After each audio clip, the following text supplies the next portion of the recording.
ఫంక్షన్లు గానీ పెళ్లిలు గానీ ఏదైనా స్వీట్ పెట్టాలి అనుకుంటే ఫస్ట్ దీని గురించి ఆలోచిస్తారు. అదే వెడ్డింగ్ స్పెషల్ డబల్ కమీటా. దీని ఎట్లా చేసుకోవాలో చాలా మందికి కరెక్ట్ తెలియక హల్వా లెక్క చేసుకుంటారు. చిన్న చిన్న టిప్స్ తోని ఈజీ వేలో ఎట్లా చేసుకోవాలో నేను నేర్పిస్తా. చలో నడురిగా బేకరీకి పోయి డబల్ కమీటా బ్రెడ్ అంటే మన గీ బ్రెడ్ ఇస్తారు. సైడ్లు తీసేసి చిన్న చిన్న ముక్కలు కట్ చేసుకోండి. అరే సబ్బులు అమ్ముకుందామా? అయ్యో సబ్బులు ఒకటి ఎందుకు తాత, అగరబత్తులు అగ్గిపుల్లలు షాంపులు కూడా అమ్ముకుందాం. నువ్వు ఇచ్చే ఐడియాలకి గుంజి కొడితే గాలి మోటార్లు పడతావు. సర్లే కానీ చిన్న చిన్న ముక్కలుగా కట్ చేసుకుని వేడి వేడి నూనెలు వేసుకొని మంచిగా ఫ్రై చేసుకోరి. బ్రెడ్ ని కట్ చేసిన తర్వాత సైడ్ లోనే చాయ్ వేసుకొని తినూరి. వేస్ట్ చేయకురి, ఎక్కువ మాడనీయకురి. ఈ కలర్ వస్తే చాలు. ఒక పాన్ లో 1 టీ స్పూన్ నెయ్యి వేసుకుని మనకు నచ్చిన డ్రై ఫ్రూట్స్ వేసుకోండి. అందులో పుచ్చకాయ గింజలు అయితే పక్కా వేయాలి.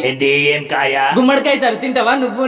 ఇట్లా ఒక బౌల్ వేసుకొని పక్కన పెట్టుకోండి. ఇప్పుడు ఒక బౌల్ లో 1/2 లీటర్ కన్నా కొంచెం ఎక్కువ పాలు తీసుకొని మీడియం ఫ్లేమ్ లో ఒక పొంగు రానిచ్చుకోండి. అందులో 100 గ్రాముల చక్కెర మీ టేస్ట్ ని బట్టి మీరు వేసుకోండి. అందులో కొంచెం food colour, elaichi powder, dry fruits fry చేసుకున్న తర్వాత మిగిలిన నెయ్యి వేసుకోండి. ఒక 5 నిమిషాలు పాలను మంచిగా మరగ పెట్టుకుని ఫ్రై చేసుకున్న బ్రెడ్ వేసుకోండి. మీడియం ఫ్లేమ్ లో బ్రెడ్ ని మంచిగా మున్న కొట్టుకొని, లేకుంటే గట్టిగా అయిపోతుంది. అన్న మాడికాడికి అయినట్టు బ్రెడ్ పాలు కలిసిపోతాయి. అప్పుడు ఫ్రై చేసుకున్న డ్రై ఫ్రూట్స్ వేసేసుకోండి. గ్యాస్ బంద్ చేసి మూత పెట్టుకుని ఒక 10 నిమిషాలు వదిలేరు. పాలు మొత్తం ఇంకిపోయి బ్రెడ్ మొత్తం సాఫ్ట్ అయిపోతుంది. ఇంతే అండి, సింపుల్ అనిపిస్తే వీలున్నప్పుడు ట్రై చేయండి. మీకే స్వీట్ ఇష్టమో కామెంట్ చేయండి.